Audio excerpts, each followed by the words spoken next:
Hey, welcome back to the Smoking Joe's Man Cave Show. We have a very special show today with our host, a great man, Smoking Joe, and his son producing our show, David Smoking Joe Jr. We have our first guest today, and we're really excited. Actually, we have two guests, so I'll get to the other one a little bit later. But we have my brother and Dave's friend, John Bubba Kreger. So we're very honored to have him, and we're going to talk a little football and some stories and some fun stuff. So what we do first is we usually give shout outs, and definitely got to give a big old shout out today to my boy Ben. Birthday today, 19 years old. Happy birthday, Ben. Happy birthday, Ben. Proud of you. Can't wait till you get over here and start hanging with us, and happy about that. Want to get another shout out to our friends Teddy D and all our other friends. They're down in Waynesville. Bob and I know a little bit about Waynesville. Playing golf? Yep. Oh yeah. There you go. Weather looked good. Got a picture. Yep. They're all excited. We got great memories from Waynesville. Yep. That's awesome. Yep. One of my favorite places in the whole world. Golf courses are nice, playable, and beautiful in the Smoky Mountains. So, speaking of that, any shout outs for you guys? Always a shout out to David and my other son Oscar and the family. Yeah. So I'll see them this weekend. So shout out. Yeah, we gotta get those boys on here and have a little. I got my brother on here, so we gotta get the other brothers on here. Have a little sparring action going on. So that would be good. Mr. Guest, yeah, shout out to you. Well, thanks for inviting me. I'm really excited about this. Good. I would say my shout outs would be to my beautiful wife Colleen. Probably. Who's here? Yeah, who's here? She doesn't want to be on camera. We're hoping. There you go, David. That's our second guest. Ben was our first one. Colleen's our second. And I'd shout out to probably my stepson Brian, who I'll have to send this podcast to him. He's a huge sports fan, huge Michigan fan, just all around great guy. And his wife Carolyn, and our grandson Jackson, who's don't awesome. Forget Nice Pat. And Nice Pat. We don't know Nice Pat and Mean Pat. I'll let you guys figure out who those guys are. Okay, we have a brother named Pat, and most of you know Pat, so you guys can pick that one. And, I'm sure you'll get 100%. And then my nephews. Lots of shout outs for me. My nephews, Colin and Hayden, and obviously it's been Benno's birthday today, the big boy. So we're excited about him coming over here and living with us. So that's going to be great. So, okay, awesome. Beautiful. So since we have our special guest Bubba here, I got to tell you Bubba's story. It's got to deal with sports, but I got some other ones. But this is a classic. Bubba was a great football player. Oh, great football! Yeah. You played with him when he was a sophomore. Yep. Kind of mentored him. Did he mentor you a little bit? He absolutely did. Yep. I learned a lot from Dave. Yep. And before the story, speaking of Dave, you talk about a lot of great players and stuff in history. This guy was underrated. You took the words right out of my mouth. Our old friend Ben Miller, who's got his Sandusky list, which I don't think are always accurate. No. I can tell you from my perspective, and I have no problem telling my brother this, and he would admit it. In my opinion, guys that I've seen, Dave was the best linebacker I ever saw at Sandusky. My brother Pat was really good football player himself. A lot of Scotty Ruggles. And Scotty Ruggles and Matt Jansen, a lot of really good football players. But in my opinion, Dave was an outstanding linebacker and a really, really good center until he had to get moved his senior year. Yeah. As the center goes, I've always believed low center of gravity always wins. Low man always typically wins. And Dave was also a very, very good center. Speaking of Scott Ruggles, we were talking about him the other day. Actually, yeah. He you know how you go into a town and you see Sandusky cross country champs 1992 or something? I drove through Ubley and says Scott Ruggles is not welcome in Ubley. I've never seen I'm not sure I'm welcome in Ubley because whatever Ruggles did, I actually that's another quick story we can tell real quick. That's another 1985. John's on the basketball team. They have a bench clearing brawl up in Ubley. You and I were there. Yep, we were there. True. And everybody, they're mad. Ruggles did something. The players, all of a sudden, if you ever seen Caddyshack. Yep. The fight in the locker room, and they got Chevy Chase with Dr. Beeper. He's got him in a headlock. Here's Bubba. Coach, right? Yeah, Fred LeGros, Yeah. head coach. Got him in a headlock. Everybody else is doing this. Here's Bubba. He went right for the Matter of fact, nobody really noticed it much until the next morning when we're watching film, right? watching film, and we show the brawl, and all of a sudden Gutowski says, "Bubba, what the hell are you doing?" I said, "What do you mean? You got Fred LeGros in a headlock." I said, "Well, he was pulling players off. I went after the first guy I saw." Anyway, That's classic. That's All right, classic. but, real quick, I was looking through my scrapbook. This is a game when you were a sophomore. We were seniors. We lost to Carroll, but it says Dave Terrace led the Redskins defense again, getting in on 18 tackles. That was common every game for him. Absolutely. Nowadays you see 8 tackles, 10 tackles, maybe because teams I will threw say more, this but too. they weren't. Football's changed. I mean, if you remember, Different conversation, but definitely. definitely a different conversation. there was at power the football time, going on. But I vividly remember as a well, we call it a zero technique now, but it was a nose guard. And when I was a senior, I played nose guard, and my primary responsibility were to control the 2 A gaps, so the linebackers would make the majority of the plays. And a lot of defenses back there were all filtered for slanting and all that, so you filter everything to the linebackers. Yeah. Today's Right. a little We made a different. lot of tackles. They want D linemen to make plays up front, and linebackers to chase and tackle. And you know, our senior year, I know playing with me was awesome. I know you felt that way. It was exhilarating. It was exhilarating. It really was. I grew up with him. I know I was his hero. So, You're on the list somewhere. and the funny part was, I was the second leading tackler on that team, and the only reason was because I was friends with Grant Kreger, who was a PA announcer.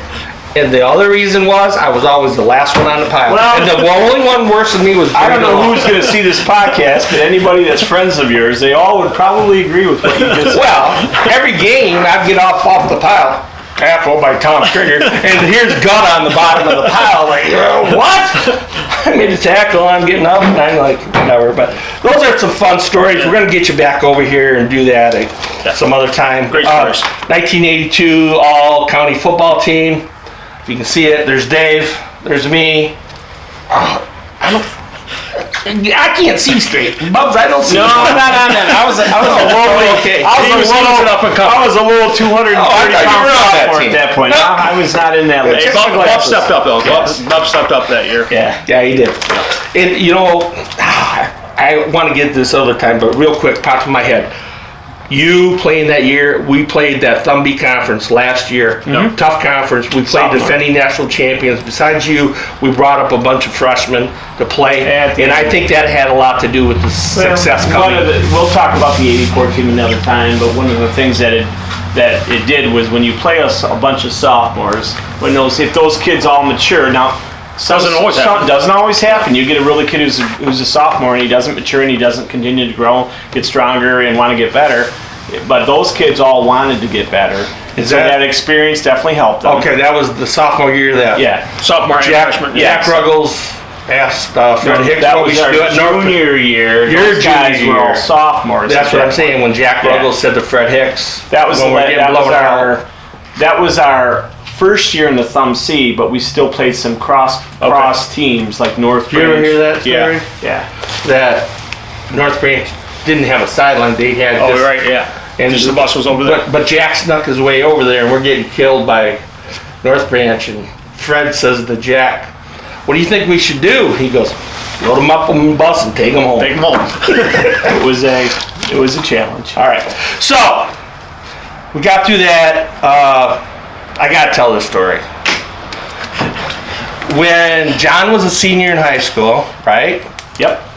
You guys had a good team. Great We went up to Harbor Beach to play. We had just lost the week before to Reese, 13-6. And Harbor Beach was decent. Yeah, they had a winning record that year. And you know, if you don't know where Harbor Beach is in the Thumb on Lake Huron. So they're warming up for the game. Bubba's the captain, going around yelling, firing people up, and he sees this on the ground. He picks it up. Chicken feathers! They're throwing chicken feathers on the field. They think we're a bunch of chickens. They did. And I think it was my brother Pat went over there and said, No, Scott Ruggles. Scott. No, excuse me, Todd Rucker. Okay. And he told you that He said, Bubba, you idiot. These are seagull feathers. I don't care. They think we're chickens. yeah, that's quite. I love Just it. real quick about that. We'll talk about the '84 team, but that was a game that Steve Ball. Shout out to Steve Ball, who broke his leg on our opening kickoff that game, and it was a bad injury. Everything that could have gone wrong in that game. It was a Joe Theismann type of injury. It was gruesome. It was. And actually, I give Steve Ball credit for coming back. Playing basketball. His senior year. Oh, he played basketball that winter. He didn't play very well, but he was on the team. Steve was also the kid as a freshman came up and he played as a freshman. Good kid, great guy. 4th and 1 on the one at Cass City, and Dave Ozentowski, who was 230 pounds, about 5'9", ran him over. And Steve was like the kid buried in the grass like this. No, it's like the guy from Animal House when he gets run over from the crowd. He was just flat. Oh, Kevin Bacon. Yes, exactly. So, all right, we're getting off topic here, which is fine. We got a lot of good stories, but let's get into a little bit of Michigan stuff. I want your opinion, and I'll give a little bit. Yep. We're going into a crucial year this year. Critical. Yeah, with Michigan. We have a lot of changes coming up, but how do you feel Harbaugh has done so far in all years? I would say, again, you have to look at football's different than it was when Bo was here, right? Back in the 80s and 90s, the Big Ten is significantly tougher. I would say 3 out of 4 seasons as double win digits is good, but it's not great. The biggest thing is, I think there's been 2 things limiting this team. It's been quarterback play and offensive line play. You can talk about running back all you want and this and that, but you can take an average running back behind a great offensive line, you're going to have a great running game. If you have an average running back and an average to below average offensive line, or even a great running back, you're probably going to have maybe an average running We've had that. So I think the limitations of this team, and you can point to maybe 4 up to 5 games where they need a first down in the last series to win the game. Michigan State, the block punt game, controlled that game. They needed a first down. Should have won that game. In that series, should have won that game. At Iowa, that year. With an undefeated team, that you've been undefeated going into first down. We're in the going playoffs. into Ohio State, right? I mean, you can make a case in the Florida State game even when they lost the bowl game. So there's been a handful of games where they needed first downs and they needed to run the ball and run the clock, and they couldn't. And then the year they were 8-5, quarterback play was horrendous that year. I think he's been good, a huge improvement from where they were. They're competitive. And they need to beat Ohio State, but they've been competitive with Ohio State really other than I think their first year in this last game last year. So that's how I feel. Yeah, I think that one of the problems is that expectations were so high coming in. National championship, first year. Yeah. There's a lot of talent on that first team. But the expectation that Harbaugh was coming to Michigan, everything was going to change. And I think you make good points about the talent, especially at quarterback. It has been a struggle. I think the culture has changed. I think that's one thing they definitely wanted to do, change in from where they were before he got there. Definitely. I mean, night and day. Yeah. But I still think they're lacking some things that get them over those victories, or get them those victories that they have not been able to get. I don't know if that's Harbaugh. He's a man in charge, so yeah, it falls on him, right? He would take that responsibility. And my feeling is, I feel like he's underachieved. We've had good teams. We've had good talent. The thing that bothered me more than anything, and I don't know if Bo would have a problem with it, but when he came in, it was all hype. We had recruiting, Ric Flair coming for recruiting, But he was taking them here and there, and I understand that. But you needed to do that because they had. Here's where they had talent on that team. They had talent on the defensive line when he inherited that team, right? You can talk about Willie Henry, Wormley, Glasgow. All these guys, guess what? They're all playing in the NFL. Yeah, all their talent was on the defensive side of the ball. So they've done some of it a little bit with smoke and mirrors with this offense. They've had a ball controlled offense to help the defense, I think, at times. I don't think he's gotten, again, the quarterback play or the true tough yards that they need in the running game when they need to win games. I agree with that. The only issue I have is that they do not seem like they know what they want to do on offense. Correct. So yes, too many cooks in the kitchen, right? Right. We're going to talk about Gaddis in a minute. That's been my biggest issue with But offense. that was my statement, I guess, on Harbaugh. He's toned it down a lot. You don't hear as much about him. Sure. I just felt, I don't know. I'm sure he was focused on football. It just seems like we need to get that focus back. And this is the first year in a long time I feel like we have a good focus on what's coming up. Well, it's quieter. I agree with you. Things aren't so. I think the expectation isn't as high. Don Brown, thoughts? Really, really good defensive coach. I think he's done an outstanding job. I think he's definitely an upgrade over who they had before, which is the guy that Maryland's coach, Durkin, DJ. And I think he's really good at beating those lower level teams and the mid level teams. I think just watching him, it wasn't so much that he's stubborn and he won't play zone and won't do this. I think more than anything, they had some limitations last year, particularly at defensive back, and Ohio State in particular picked them apart because they focused on these one-on-one matchups. They got the matchups they wanted, and they exploited those. Well, they took away our pass rush. So by those short passes, again, his defense is dictated on pressure on the quarterback, right? So if you don't pressure the quarterback, and I don't care, the best quarterback in the world, Tom Brady, if you get in his face and you get a guy pressuring him every down, he's not going to be very good. But for Haskins got it out quick. Yeah, he did. But for years we said, let's get pressure on the quarterback, and we didn't. When we played tough defense, you kept everything in front of us. Bend but don't break. But now... And that used to drive people nuts too.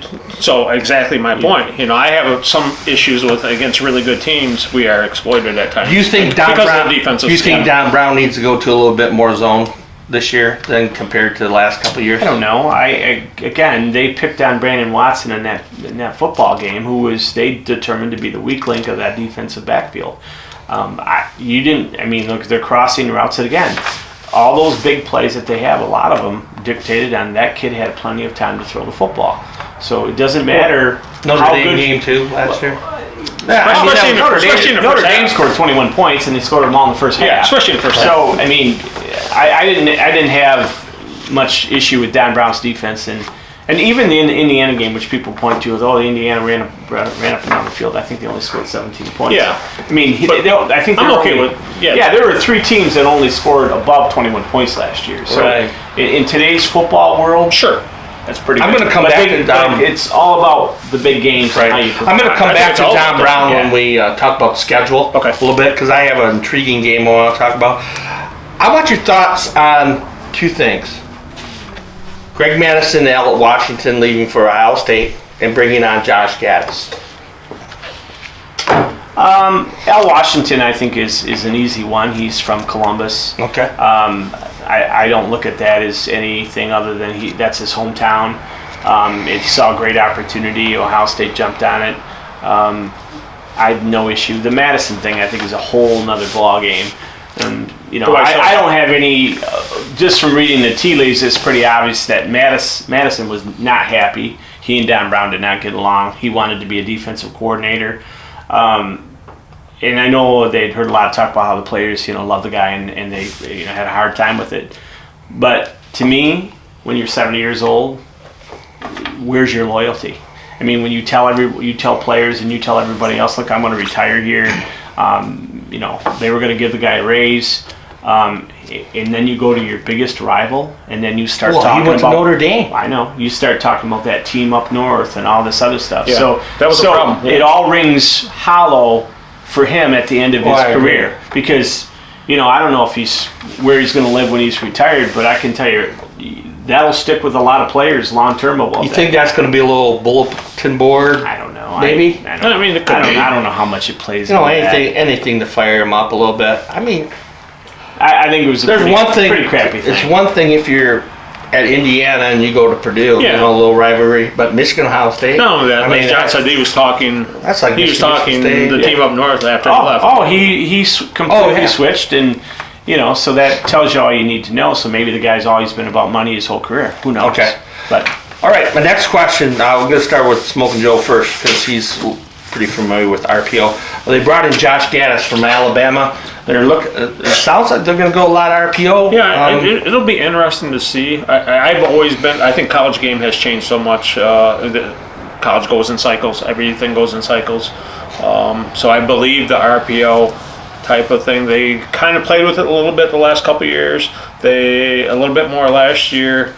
But if they truly, and I read some stuff that the offense is going to be way different.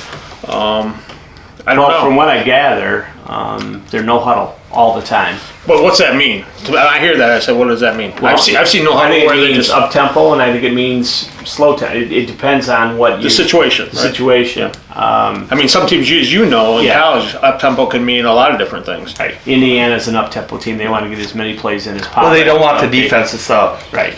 Not just that. They want to tire the defense out. Yeah, but not subbing. I do wonder if it's what up tempo means and how they are going to use that. As we talked about before, college football continues to change. Athletes on the field, spread the field, like Oregon. I mean, Oregon's a team. What in the past has been a team like that. Well, again, still comes down to, in my opinion, it still comes down to your offensive line. Can you pass protect with your pass pro? Can you move the ball on the ground? Now, they've said that they are still a power inside zone run team, and that's what they want to make their hay on. The two teams that played for the national championship last year weren't RPO. I mean, they ran some forms of RPO, but they were really about power. They were, and they had good offensive lines. You make your point. Yeah. So again, I think it gets back to that. I did see something, and you can see it in his history where the zone read offense back in the day, it started as you're going to attack a team horizontally, right? You stretch them out, and then you run zone and you find the weaknesses. And he picks his hole. You pick the hole and then you hit it. And so you attack the outside zone and the inside zone. Kind of like a wrist rod. And that's what he. And so this offense, from what I've read, and I've read a few things, is they not only want to attack you horizontally, they want to attack you vertically, and that's why their deep passing game at Penn State and even Alabama last year was pretty darn successful because they do throw the ball down the field. I think it's the key. And one of the keys. And if you look at Michigan's roster, and I know we're going to talk about that, I don't think they've ever been set up as good as they are with their downfield receivers next year. Right. So it's just a question. Well, that's a good segue. Yep. Dave and I are going to kind of segue and let you talk about position players because we're familiar with them, but I know you guys are always on top of that. So let's go to the offense. Let's start with the offensive line. Talk about certain players, their strength, and maybe a little depth. Yeah, this is probably, I'll say next year probably be their best line that they've had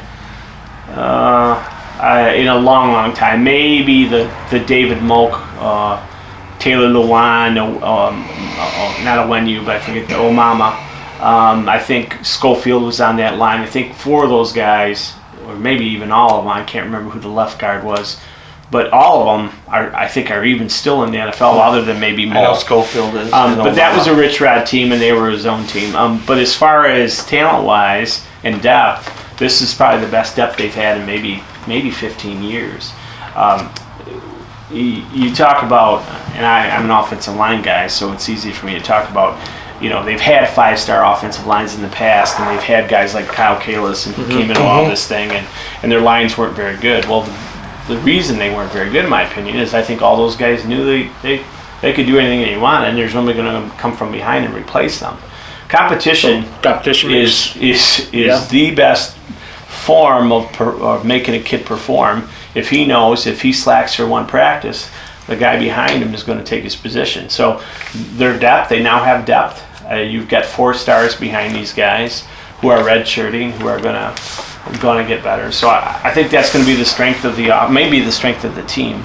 I still think Runyon's playing out of position. I don't think he's a guard, but he's athletic. He made all conference last year. Yeah, he's a first teamer. Not a dominant run blocker, but he's effective as a pass protection. I always thought Bredesen would probably move to tackle, but no, he's a guard. His feet are not spectacular. I think he's good at that inside zone. the key, I think, is you got a really good center. Your right guard's got to continue to get help, lose weight, and so he can play a whole game effectively. If the guy plays at 350, he's probably an NFL player, maybe a really, really good NFL player. But he's 385 last year, or whatever, 400 pounds, and he could, he would be tired and he couldn't get to the second level. Right tackle, I think, is going to be Mayfield, who's going to be a redshirt freshman. I think they'll take if they're even, they're going to take the young guy. Not quite as big as Stuber. Stuber's a big 6'7", 335-pound guy. This kid's 6'5"-ish, probably 310, but very athletic. Supposedly has a good motor. I think the offensive line is going to be good. They have depth, but I think they'll be good. Okay, let's go to. I'm going to throw the tight ends with receivers, but might be the best group of receivers total group that we've had. I think total.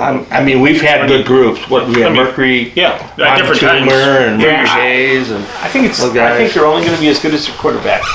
I want to get in that. I want to ask Dave a question about the RPO. Receivers, down to Peoples Jones. Yeah, down to Peoples Jones, Nico Collins, Tariq Black. Then you have guys like Ronnie Bell behind them who played some last year. I guess he uses their tight ends a little different. Sometimes they slot them out. Sometimes he plays them as an inline tight end blocking. I think their tight ends have been poor blockers, really poor. Soft and McKeon.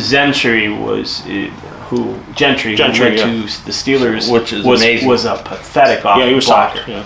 He could not block the edge, could not stay in blocks.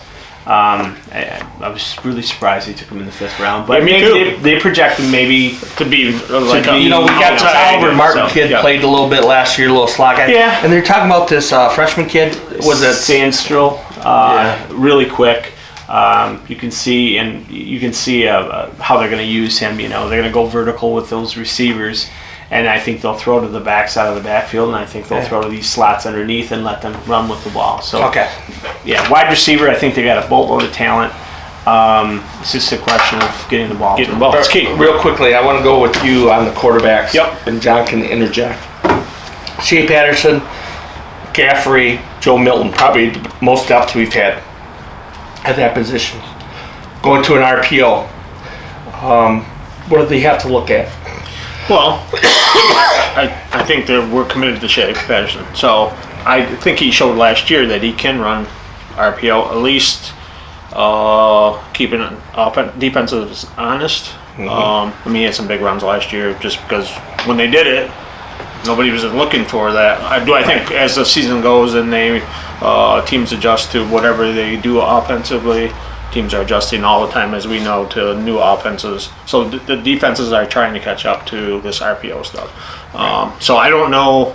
McCaffrey, I liked what we saw from him last year at times. His running was I think me too. they will not wait to run Patterson like they did last year. I don't think they can wait if they're going to go to this. If they're going to have a mindset, for one thing, I think they feel McCaffrey's very talented and can come in and play well. So we can't. But remember, McCaffrey broke his collarbone last year. What happened after he broke his collarbone?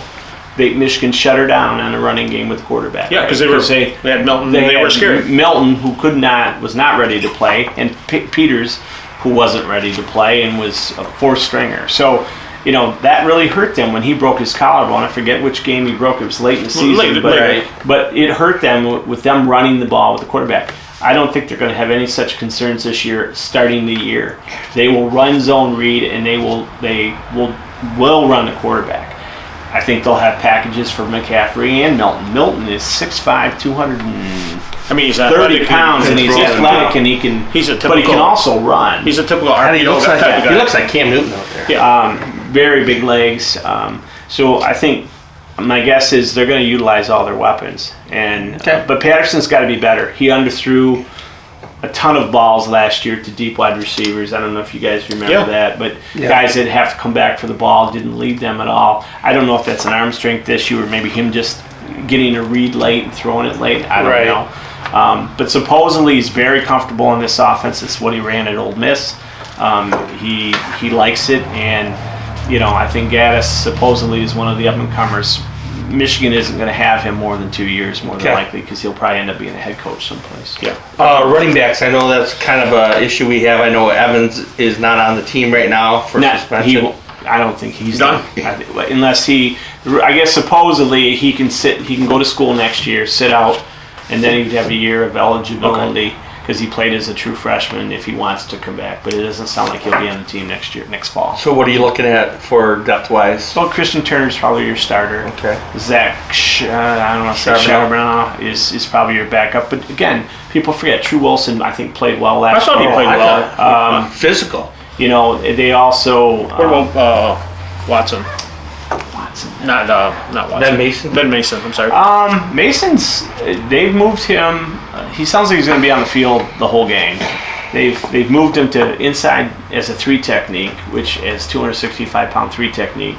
But he's incredibly strong. They like him in there because he's quick. I think they're playing him at H-back. They're playing him Yeah, I at was going to say, fullback. he's a little undersized for a 3 technique. He doesn't sound like pretty he's small. playing much fullback. Oh, he's not going to play fullback. H-back. Okay. H-back. They're not much of a. It doesn't sound like they're much of a true fullback. Right, team. right. That's true. They're going to play H-back. this H-back with motion and do it. Yeah, But they want to get him on the field as many plays as possible. Isn't that the Van Sumer kid from... Yeah, I was going to bring him up. Bay City. Garber. Yeah. They moved him to running back, but again, I think they just moved him to running back this spring for depth because they just didn't have hardly anybody there. Okay. Will he run the ball? Probably some. But I think he's like Mason. He'll probably be an H-back, fullback. Maybe, I think he was a wide receiver in high school as well, so supposedly he can catch the ball. Okay. But I don't think you're going to see him getting the ball 15 times a game or anything. So like that. basically, I feel that our offense, with losing some defense, that our offense might have to carry us a little bit more this year. And I think we're very capable of that. Yeah. Go ahead, Buck. No, I think so. Early on, it depends on their mindset. You know, Harbaugh was very deliberate in their offense. It would be infuriating in a 2-minute drill when they would be taking 30 seconds between plays. Sure. Till a game. Yeah. How many timeouts they call last year? That was killing me. So I think play. I think the up tempo, and if they have the killer instinct in the offense, it was always. Everyone always wanted them like our offense when they were behind by 2 touchdowns. Yeah, they could just spread it. Because they'd spread it and they had the athletes to just hurt you. Yep. So if they have that mindset of attacking a team, even like an Army, and that's a game that's going to That's a game we brought up. We want to talk about. So let's get into defense real quickly. I know we lost Gary. We lost Devin Bush, David Long, safeties. Let's start with defense. Yeah, I don't think people may hear this and think I'm crazy. I don't think Gary's going to be much of a loss. From a productivity standpoint, he just was not that productive. He was injured a lot. And he was injured a lot. I think the Hutchinson kid is going to be really good. I think he'll be as good as Gary at the point of attack. Big kid, I think he's 6'7". He's already up to 280 pounds. Has a high motor. I don't think you're going to have any problem with effort from him. Their biggest issue, Kwity Paye is going to be really good. He played well last year. He's a really good run stopper. Not so much pass, but really good on the run. Their biggest issue is depth on the interior line. My biggest concern with that team next year, from top to bottom, number one is stopping the run in the interior line play. Kemp is a nose guard at 290 pounds. 1-4 is in there around 300, but then you get behind them, there isn't a lot of depth. There's Jeter, not Derek Jeter, I forget his first name, but Jeter is supposedly had a good spring. And then you're going to have to play two freshmen, the Massey Smith kid from Kalamazoo, who by all counts is going to be great, really, really strong, but he's at 330 pounds, he's out of shape. So, will he get in shape in time to play? I don't know. The other kid is the Chris Hinton kid from Georgia, I believe, and he's an interior guy. He's going to be like a 3 technique.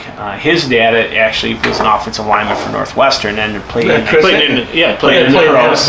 And his brother just committed. He was offensive tackle. Michigan. He's part of the John Elway. Yeah. They were hoping to get his brother, who's really, really good, and he committed to Stanford.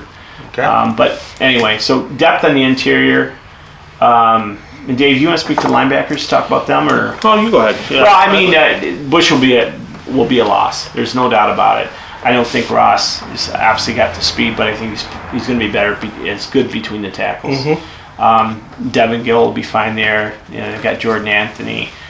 So I think they'll be fine. Linebackers, Don Brown's a really good linebackers coach. He actually coaches the linebackers. I think. does he? I didn't even know that. Right. I forget who the other guy is who coaches the outside guys.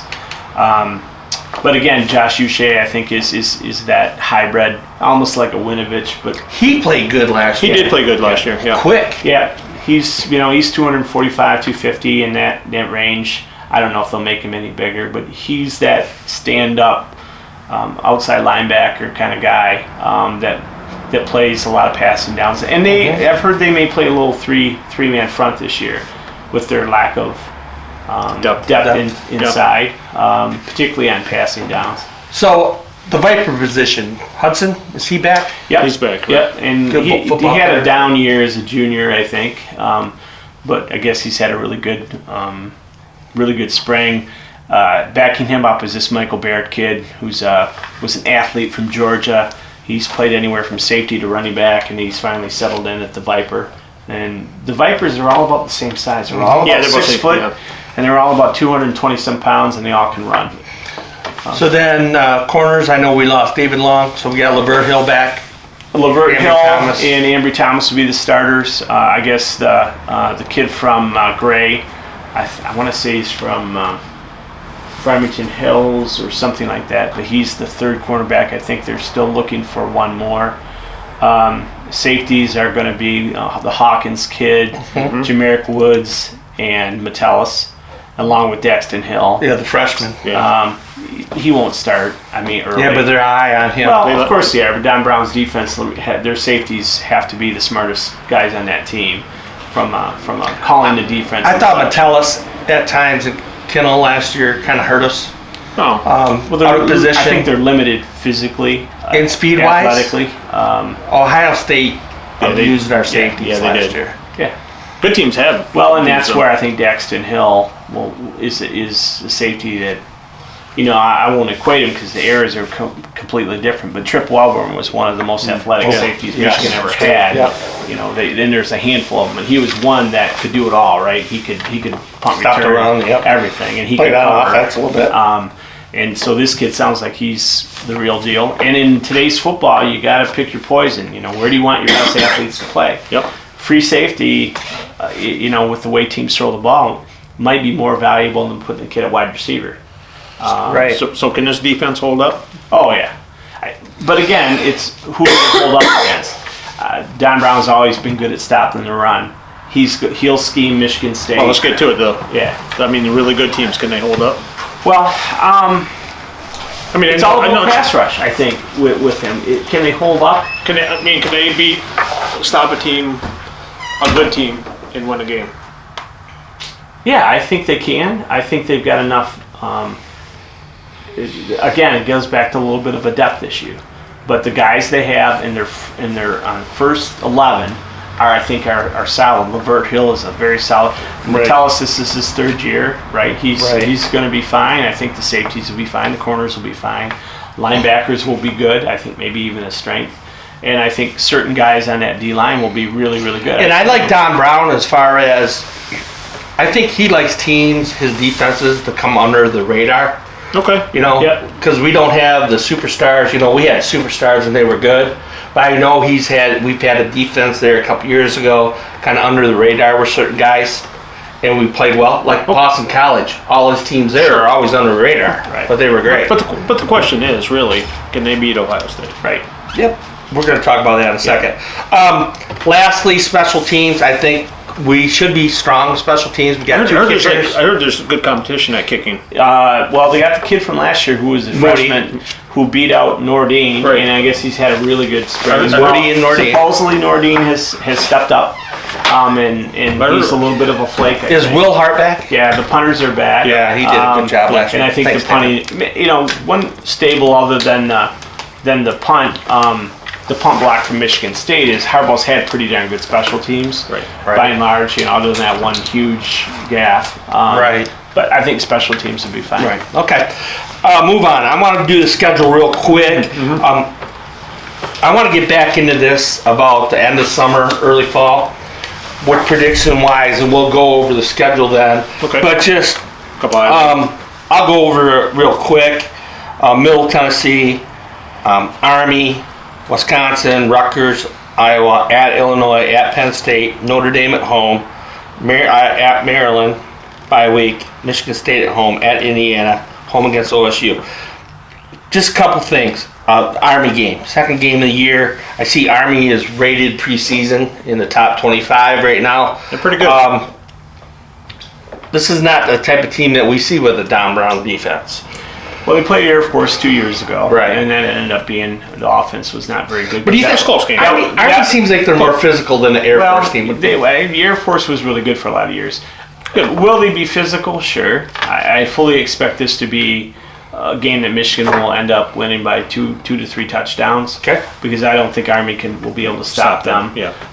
Will Army get their yards in the ground? Of course they will, right? Because it's kind of like the veer and wishbone and all those what other they do. things. Yep, It's they're what good they at do, it. and they're really good at it. And you're going to have to be really, really disciplined. But with their early schedule, other than Wisconsin, I would say Don Brown's probably have already worked on Army stuff even in the spring. Oh, I'm sure they are. Yeah. We're well, like I said, we play Wisconsin, third game of the year, but away. away.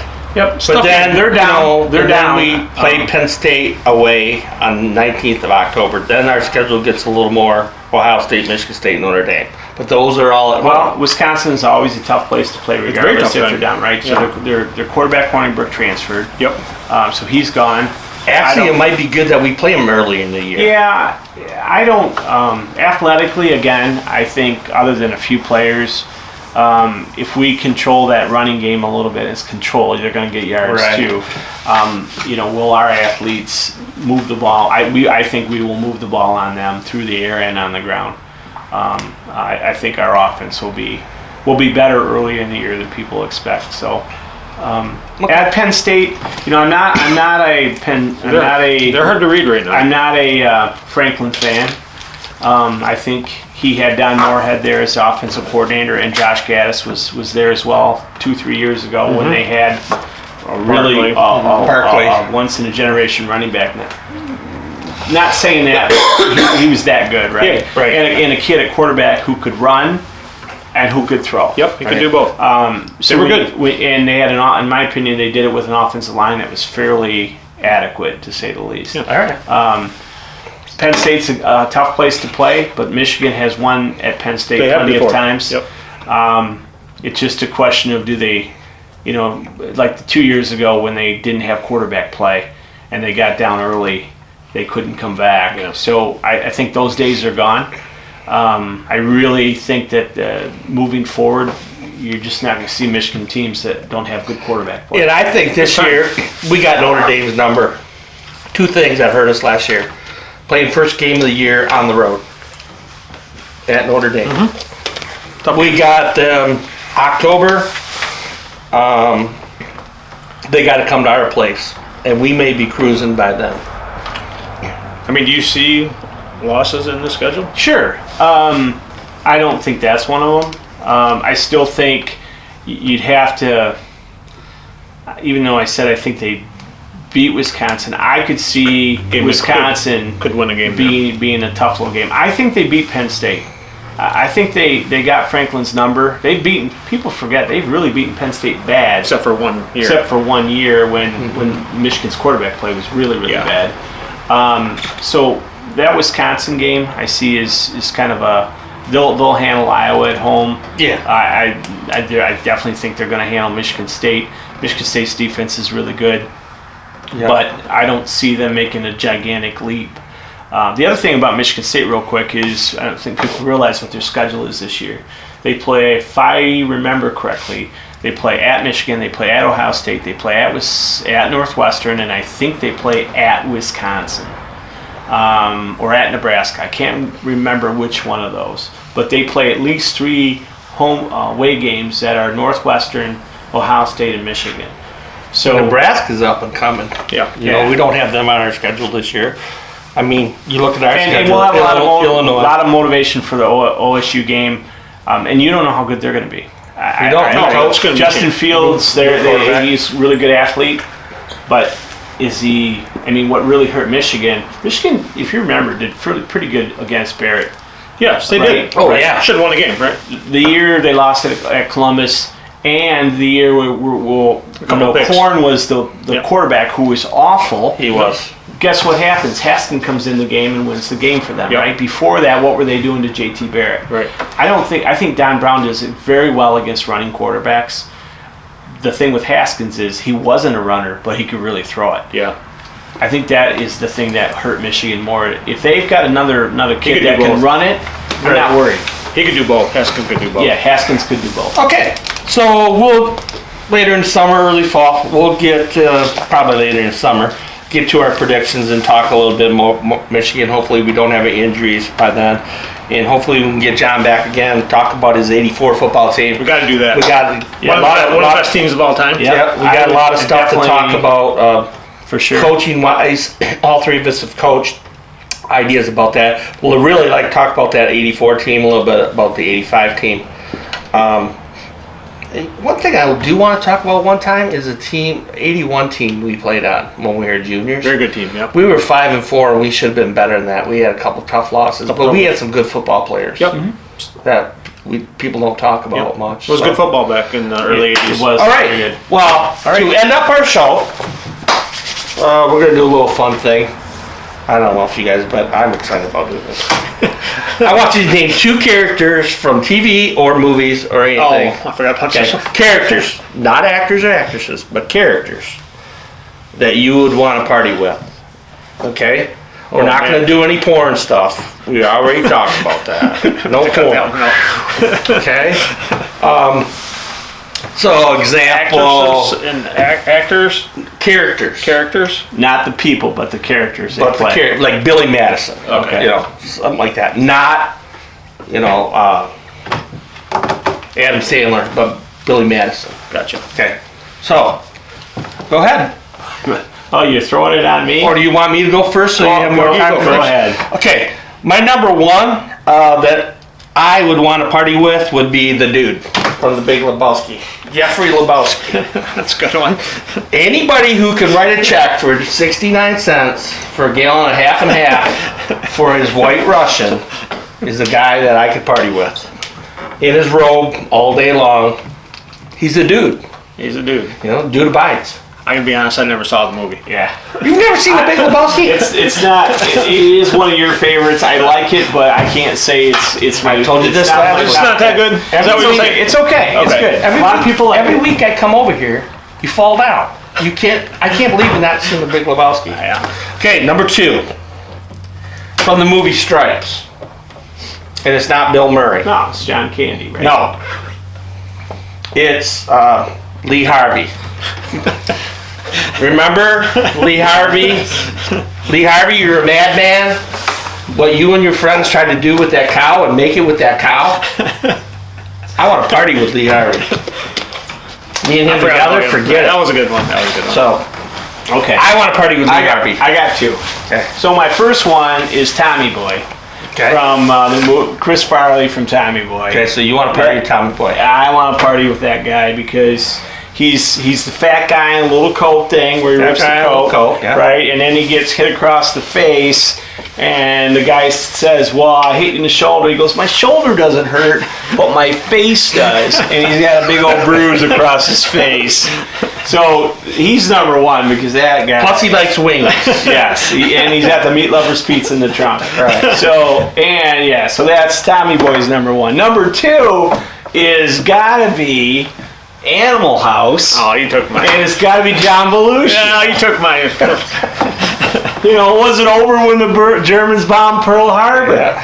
He's got a million lines in there. Oh no, Bluto! We're scared. Or, when he's naming the pledges and he names the kid Flounder. Yeah. Flounder. So, John Belushi from Animal House. Butowski. Butowski. Okay. That was- And his that was grade mine. point was 0.0, by the way. Just a tad bit lower than yourself. And mine. And yours. Well, his wasn't the lowest. His was 0.0. D-Day had no grade point. That's right. That's lower than 0.0. All right, so I stole one of yours. You stole one of mine. That was going to be my first one. I think that would be like a crazy fun time to. That whole show was just. Yes. And I don't have a second one yet. Let me think. Maybe. How about the Hanson brothers from Slapshot? Yeah, I was going to do like a sports one. Yeah, it could be. I just thought of one though. If Bill Cronin's going to see this, Bill Cronin would want to party with Tom Selleck from Magna PI. Yeah, you would definitely. He had a man crush on him. He did have a little man crush on him, if I remember correctly. But I'll just, you can give us one if you want. Give me. I'll do Stefan Djordjevic. oh, yes. If my nephews see this, they definitely know who that is. That's from All the Right Moves. All the Right Moves. Yeah. Oh yes, that's a good one. I don't know. I like Stefan. Yeah, that was good. So. All right. So, that's the end of our show. Thank John, Bubba, for showing up. Hopefully we get him really again. enjoyed it. Yeah, it was great. And for my sister-in-law and your wife, Colleen, for showing up. Yep. And for the main man himself and our producer, I'm Tom Kreger signing off, and we'll see you soon.